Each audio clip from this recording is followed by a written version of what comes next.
Hi hello అందరికీ నమస్కారం. Welcome to Pushyami talks. ఎలా ఉన్నారండి అందరూ? నేనైతే చాలా అంటే చాలా బాగున్నాను. మీరందరూ కూడా ఇంకా బాగుండాలని మనస్ఫూర్తిగా కోరుకుంటున్నాను. ఇవాల్టి వీడియోలో రేపు శుక్రవారం కదండి. శుక్రవారం ముందు రోజు నేను ఏ విధంగా శుక్రవారం పూజ కొరకు ఇంటిని క్లీన్ చేసుకున్నాను అనేది మీ అందరితో షేర్ చేస్తూ కిచెన్లో అవసరమైన గ్యాడ్జెట్స్, అనవసరమైన గ్యాడ్జెట్స్ వాటి గురించి సరదాగా ఒకసారి మాట్లాడుకుందాము. రేపు శుక్రవారం కదండి. ఇక టైం వచ్చేసి 4 అవుతుంది. బయట అంటే ఇంటి చుట్టూతా కూడా గురువారం సాయంత్రము అలాగే సోమవారం సాయంత్రము ఇంటి చుట్టూతా కూడా కడగడము నాకు అలవాటండి. మెట్లు కడుక్కోవటము, అలాగే బయట అరుగులు ఉంటే అరుగులను కడగడము, ఇవన్నీ కూడా సోమవారము లేదంటే గురువారము సాయంత్రం అట్లయితే క్లీన్ చేసుకుంటామన్నమాట. అలానే బయట వాకిలంతా కడిగేసిన తర్వాత గడపను కూడా క్లీన్ చేసుకుని పసుపు రాసి బొట్టు అయితే పెట్టుకుంటున్నాను. అలానే ఇంటి ముందు మామూలుగా చాక్ పీస్తోని ముగ్గు అయితే వేసుకుంటున్నానండి. శుక్రవారం పూట, మంగళవారం పూట మార్నింగ్ టైంలో మాత్రమే ముగ్గు పిండితో వేస్తాను. మిగిలిన అన్ని రోజులు కూడా చాక్ పీస్తోనే వేసుకుంటాను. బాగా బయట అంటే మనం వాకిలు చిమ్ముకుని కల్లాపేసుకుంటాం కదా, అక్కడైతే ముగ్గు పిండితోనే వేస్తాను ముగ్గు. లోపల వైపు గుమ్మం దగ్గర మాత్రం చాక్ పీస్తోనే వేసుకుంటానండి. ఇక మనం మన టాపిక్లోకి వచ్చేస్తే ఇంట్లోకి అవసరమైనటువంటి గ్యాడ్జెట్స్ కొన్ని, అనవసరమైనటువంటి గ్యాడ్జెట్స్ కొన్ని కిచెన్లో వాడుతూ ఉంటాం కదా. ఇప్పుడు అవసరమైనటువంటి గ్యాడ్జెట్స్ అంటే ఏంటండి? మిక్సీ కావచ్చు, గ్రైండర్ కావచ్చు, చిమ్నీ కావచ్చు, ఇలా ప్రతిదీ కూడా అవసరమైనటువంటి గ్యాడ్జెట్సే. అలానే ఎగ్ బాయిలర్ కావచ్చు, ఓవెన్ కావచ్చు, వాటర్ హీట్ చేసుకునే కెటిల్ కావచ్చు, రకరకాల కూరగాయలు కానీ ఫ్రూట్స్ కానీ కట్ చేసుకునేటటువంటి చాపింగ్ బోర్డ్స్ కావచ్చు. ఇక్కడ నేను ఎలక్ట్రిక్ గ్యాడ్జెట్స్ గురించి మాట్లాడుతున్నాను. అలానే చపాతీ హీట్ చేసేది కావచ్చు. ఇలా మనకి రకరకాల గ్యాడ్జెట్స్ అయితే ఉన్నాయి కదండి. ఉద్యోగం చేసే ఆడవాళ్ళు కానీ, ఇంట్లో పని అది ఎక్కువగా చేసుకోలేని వాళ్ళు కానీ, అలాంటి వాళ్ళు గ్యాడ్జెట్స్ వాడినా తప్పులేదు. కానీ ఇంట్లోనే ఉండి అవసరం లేకపోయినా సరే గ్యాడ్జెట్స్ వాడుతున్నాం కదండి. వాటి వలన మనకి బద్ధకం పెరిగిపోతుంది. అలానే కరెంటు గ్యాడ్జెట్స్ వాడడం వల్ల హెల్త్కి కూడా అంత మంచిది కాదు కదా. అలానే వాటిని కొనేటప్పుడు వేలకు వేలు పోసు కొంటూ ఉంటాము. పోనీ అవి ఏమన్నా వాడతామంటే రెగ్యులర్గా వాడమండి. ఎందుకంటే 1-2 సార్లు వాడేసరికి అది మనకి నచ్చదు. ఎందుకంటే మన ఇండియన్ కల్చర్ ప్రకారం అన్నీ కూడా అంటే అన్ని గ్యాడ్జెట్స్ కూడా మన వాతావరణానికి కానీ మన ఇళ్ళకి కానీ సరిపోవండి. మనమేమో ఏదో యూట్యూబ్లో చూసో లేదంటే టీవీలో చూసో ఎక్కడ దుక్కుని చూసి ఆర్డర్ అయితే పెట్టేస్తాం, ఈజీగా అయిపోద్ది కదా అనేసి. కానీ మనం ఎక్కువగా మన కల్చర్లో అంటే ఎక్కువగా స్టవ్ మీదే మనం ఇప్పుడు గుడ్లు ఉడకబెట్టినా సరే, వేడి నీళ్ళు కాసుకున్నా సరే ఎంత 5 నిమిషాల్లో పనండి. కానీ వీటికి మళ్ళీ మనము డబ్బులు ఖర్చు పెట్టి మరి ఈ ఎలక్ట్రిక్ గ్యాడ్జెట్స్ అయితే తీసుకుంటూ ఉన్నాము. ఇది అవసరమైన వాళ్ళు ఖచ్చితంగా వాడుకోవాలంటే తప్పదు ఇంకా. కానీ అవసరం లేని వాళ్ళు కూడా అనవసరంగా వీటి మీద డబ్బులు ఖర్చు పెట్టి ఉన్న డబ్బుల్ని వేస్ట్ చేసుకుంటున్నారేమో అనేది నా అభిప్రాయము. సరేనండి. ఇక నేనైతే ఇదిగో చూడండి, మొత్తం శుక్రవారానికంటే రేపు శుక్రవారం కాబట్టి ఈరోజు మొత్తం క్లీన్ చేసుకుంటూ ఉన్నాను బయట. ఆల్మోస్ట్ క్లీనింగ్ అయిపోయిందండి. ముగ్గు వేసేసుకున్నాను. అలానే ముగ్గులో కొంచెం కుంకుమ రంగు అలానే కొంచెం పసుపు రంగు వేసుకున్నాను. ఇవి పసుపు కుంకుమలు కాదండి, ఓన్లీ పసుపు రంగు, కుంకుమ రంగు మాత్రమే. అంటే ముగ్గు కలర్స్ మాత్రమేనండి. అలానే ఇంటి లోపల కూడా ఒకసారి ఇల్లంతా చిమ్మేసుకుని మాపైతే వేసేసుకుంటున్నాను. సరేనండి, మళ్ళీ మన టాపిక్లోకి వెళ్దాము.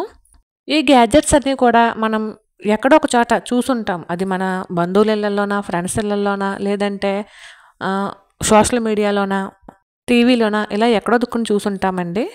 అలా చూసి యూజ్ అవుతుందేమో అని చెప్పి కొనేసుకుంటూ ఉంటాము. నిజంగా అవి వాడి వాటి వలన ప్రయోజనం ఉంటే ప్రాబ్లమే లేదు. కానీ వాడకుండా అలా పక్కన పెట్టేస్తే ఇల్లు చూడడానికి గత్తరగా కనిపిస్తుంది. దానికి మళ్ళీ చాకరీ చేయడానికి మనకి ఇబ్బందిగానే ఉంటుంది కదా. ఇక రేపటి శుక్రవారం కదండి. నేను శుక్రవారం ముందు రోజే ఇంట్లో పెట్టినటువంటి నీళ్ళు బిందులు అంటే రాగి బిందులు కానీ స్టీల్ బిందులు కానీ క్లీన్ చేస్తూ ఉంటాను. స్టీల్ బింది, రాగి బింది కూడా రోజు మామూలు వాటర్తో అయితే క్లీన్ చేస్తానండి. కానీ చింతపండు అలానే సాల్ట్ వేసి గురువారం సాయంత్రం, సోమవారం సాయంత్రము మాత్రమే క్లీన్ చేస్తూ ఉంటాను. అలానే ఫ్రిడ్జ్లో ఏమైనా ఉన్నాయేమో పాడైపోయినాయి అని చెప్పి చూస్తూ ఉన్నానండి. వారానికి ఒకసారి కంపల్సరీ మనమైతే ఫ్రిడ్జ్ చెక్ చేసుకోవాల్సి ఉంటుంది. లేదంటే పాడైపోయిన వస్తువుల వలన మిగిలిన వస్తువులు కూడా పాడైపోతాయి. ఇక నేనైతే క్లీన్ చేసేసానండి బిందులు 2 కూడాను.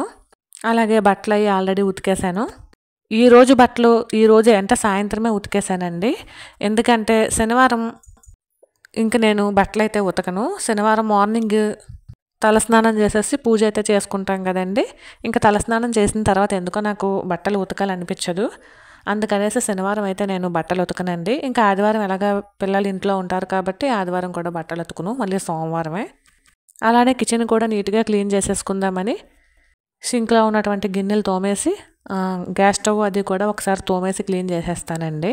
ఏది ఏమైనా కిచెన్లో ఈ అంట్లు తోమే కార్యక్రమం ఉంటుంది చూడండి. రోజుకి 4-5 సార్లైనా తోమాల్సి ఉంటుంది.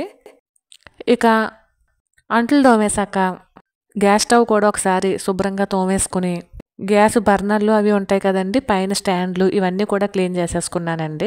వారానికి 2 సార్లు మాత్రం ఇలా స్టవ్ అది క్లీన్ చేసేసుకుని వంటగది అంతా నీట్గా ఉంచుకుంటానండి. అంటే ఇవన్నీ అందరూ చేసే పనులే. కాకపోతే ఇలా దేనికది ఒక ప్లాన్గా ఒక పద్ధతిగా మనం కనుక పనులు చేసుకుంటే మనకి అవస్థ ఉండదు, ఇల్లు కూడా చూడడానికి నీట్గా ఉంటుందండి. అలానే దేవుడి గదిలో ఒకసారి క్లీన్ చేసేస్తున్నానండి. అంటే ఈ తలుపులకి అది కొంచెం మనము ధూపం అది వేసుకుంటూ ఉంటాం కదా, దాని వలన కొంచెం బ్లాక్గా అయిపోయినట్టు అనిపిస్తూ ఉంటుంది. కాబట్టి రేపు ఎలాగా పూజ చేసుకుంటాను కాబట్టి ఈరోజు దేవుడి దగ్గర సామాన్లు ఆల్రెడీ తోమేశాను. దేవుడి దగ్గర సామాన్లతో పాటు ఇట్లా చూడండి, ఇంకో పైన ఇట్లా బ్లాక్ కలర్లో కనిపిస్తూ ఉంటుంది, ఒక లేయర్లా ఫామ్ అవుతుంది కదా. అంటే సాంబ్రాణి ధూపము, అగరబత్తీలు పొగ ఇవన్నీ పట్టేస్తుంది.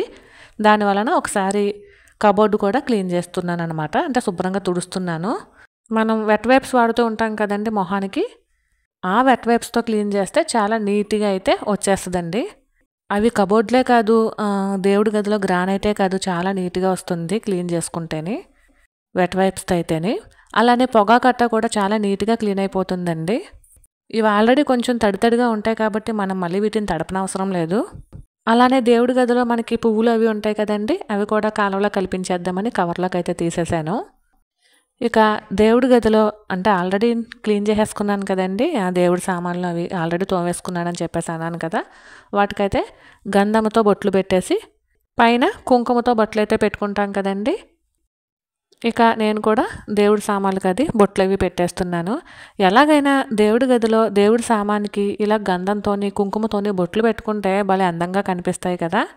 ముందు రోజే ప్రిపేర్ చేసేసుకున్నాం అనుకోండి, పూజ టైంకి హడావుడి ఉండదన్నమాట. అందుకనే నేను రేపు శుక్రవారం కాబట్టి ఈరోజే ముందుగానే ప్రిపేర్ చేసేసుకుంటున్నాను. ఎటువంటి హడావుడి లేకుండా తీరిగ్గా రేపు మార్నింగ్ అయితే పూజ చక్కగా చేసుకోవచ్చండి.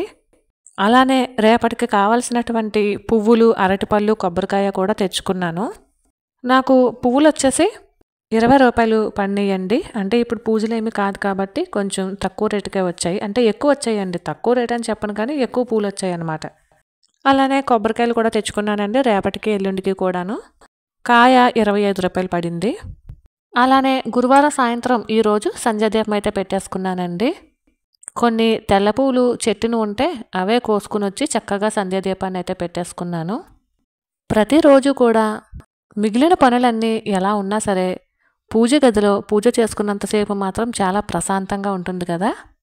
మరైతే ఇదేనండి వాళ్ళ వీడియో. ఈ వీడియో కనుక మీకు నచ్చినట్లయితే please like, share and subscribe. మరొక వీడియోతో మళ్ళీ కలుసుకుంటాను. అంతవరకు ఉంటానండి. Thank you for watching. Bye.